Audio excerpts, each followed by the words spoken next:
தண்ணியில தான் கொசு உற்பத்தி ஆகும். அப்ப கால்வாய் வந்து இது அடப்பு இல்லாம தண்ணி போயிடுச்சுன்னா கொசு வருமா? கொசு வராது. அப்ப அந்த கொசு உற்பத்தி காரணம் யாரு? நம்ம தான்.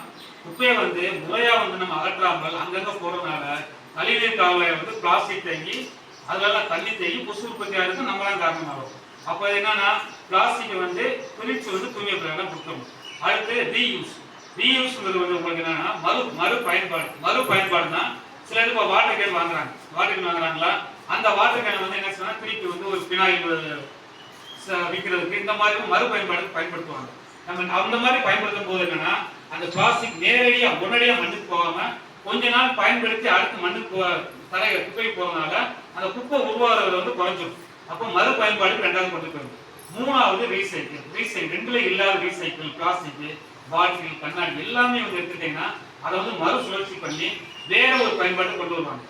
இதே பொருள் வேற ஒரு பயன்பாடு போகும். அப்ப குப்பையை வந்து குறைக்க முடியாத அடுத்து வரதை வந்து மறு ரீயூஸ் பண்ணணும்.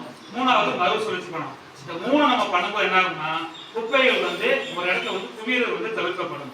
இப்ப இதெல்லாம் என்னன்னா நம்ம தான் பிடிச்சு கொடுக்கணும்.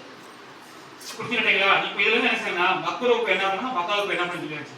இப்ப மக்குறவுப்பு சரி சார், நீங்க மக்குறவுப்பை வாங்குறீங்க, மக்காவுப்பை வாங்குறீங்க, நீங்க போய் குப்பை கொட்டி வைக்கிறீங்க அப்படின்னு உங்களுக்கு கேள்வி எல்லாம்ல. நீங்க எங்க வீட்டுல போடுறது நீங்க அங்க போய் போடுறீங்க இவ்வளவுதான் அப்படின்னு சொல்லலாம். அது வந்து ஒரு இப்ப அப்படி கிடையாது.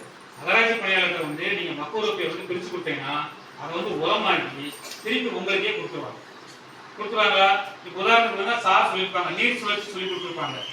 கடல் நீர் ஆவியாகும், மழையா பெய்யும், திருப்பி வந்து பூமியில இருக்கிற தேங்கும், பழையபடி வந்து நம்ம யூஸ் பண்றது மீதி தேநீர் தண்ணி வந்து பழையபடி வந்து ஆவியாகும், மழையா பெய்யும். இது அதுக்காக தான் இப்ப நீங்க குப்பையை கொடுக்குறீங்க, நாங்க உரமா கொடுக்குறோம். அந்த உரத்தை நீங்க காய்கறி போயிட்டீங்கன்னா திருப்பி அந்த உரமே வந்து உங்களுக்கு காய்கறியா கிடைக்கும். பார்த்துட்டீங்களா? குப்பை உரம் காய்கறி, அடுத்து குப்பை உரம் காய்கறி. பாத்தீங்களா? அப்படியே ரைட்டு. அடுத்து உங்க வீட்டுல சிறு இடங்கள் இருந்துச்சுன்னா முடிஞ்ச அளவு வந்து காய்கறி தோட்டம், மூலிகை செடி முடிஞ்ச அளவு வந்து நீங்க வந்து பயன்படுத்துங்க. அப்பா அம்மா சொல்லி செடிகள் போடுங்க. உங்களுக்கு வேற ஏதாவது வந்து எங்க வீட்டுல வந்து இடம் இருக்கு சார், எங்க வீட்டுல வந்து ஒரு மூலிகை செடி நாங்க போடணும், காய்கறி தோட்டம் போடணும், இல்ல மரக்கன்று வைக்கணும் எனக்கு கொடுங்க அப்படின்னா நகராட்சியில இருந்து உரம் செடிகள் அனைத்தும் கொடுக்கறதுக்கு நாங்க தயாராக இருக்கிறோம். அதை நீங்க பயன்படுத்தி பராமரிக்கிறது உங்களுடைய பொறுப்பு.